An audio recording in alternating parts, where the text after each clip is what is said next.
When did everyone finally stop falling for the victim kid? There was this guy Colin in our friend group who had perfected the art of playing the victim in every single situation. He'd constantly mess up or let people down, but somehow he'd twist it around so that you felt guilty for being upset with him. "You're making me feel terrible right now. I'm already going through so much," he'd say whenever someone called him out. Colin would volunteer for group projects, then do absolutely nothing. When the rest of us were stressed about deadlines, he'd send these long texts about how overwhelmed he was, how he was struggling with family issues, how he couldn't handle the pressure. We'd end up doing his portion of the work and comforting him about how hard things were for him every single time. He did this with everything, borrowed money and never paid it back, then acted wounded when someone asked for it. "I can't believe you're prioritizing money over our friendship when you know I'm barely surviving right now." He'd bail on plans last minute, then make you feel like a monster for being disappointed. "I thought you'd understand what I'm dealing with. Guess I was wrong about you." The worst part was how he'd weaponize vulnerability. He'd share something personal, something genuinely difficult he was going through, and then use it as a shield for months. Anytime someone tried to establish a boundary or hold him accountable for anything, he'd bring up that same struggle. "After everything I told you about my situation, you're really going to attack me like this?" It made people afraid to say anything because they didn't want to be the person who kicked someone when they were down. Our teachers and his parents completely bought into it. Colin had them all convinced he was this fragile, overwhelmed kid who was doing his best despite impossible circumstances. They'd give him extensions on everything, let him skip responsibilities, and excuse him from consequences. Meanwhile, the rest of us were picking up his slack while he played video games and posted on social media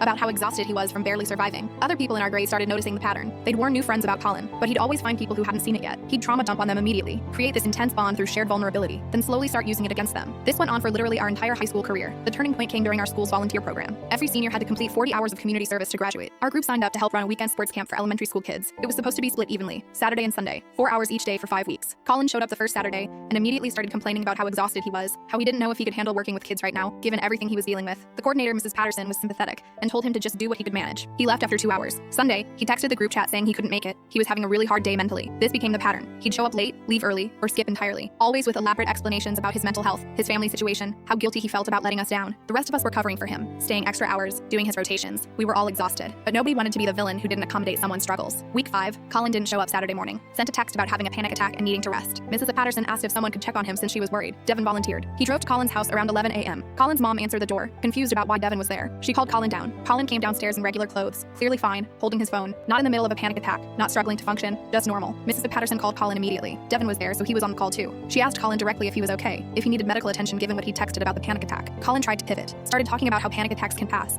how he was feeling a bit better now, how he just needed the morning to recover. That's when Devin said, loud enough for Mrs. Patterson to hear, "He looks completely fine. He's just standing here. He's been home doing nothing." Colin's face changed completely. He tried to explain, started going into his usual speech about his struggles, but Mrs. Patterson cut him off. "Colin, I've given you accommodation after accommodation. I've covered for you with the program director. I've let things slide because I believed you were genuinely struggling. Were you lying about being sick today?" The silence was devastating. Colin tried to recover, started crying, saying he wasn't lying. He really was struggling. People just don't understand invisible illnesses. But it was too late. Everyone had heard the truth in that pause. Mrs. Patterson told him he'd need to make up every single hour he'd skipped with documentation, or he wouldn't graduate. No more extensions, no more accommodations without proof. Colin completely fell apart, started sobbing about how betrayed he felt, how cruel everyone was being, how nobody understood what he was going through. But this time, nobody rushed to comfort him.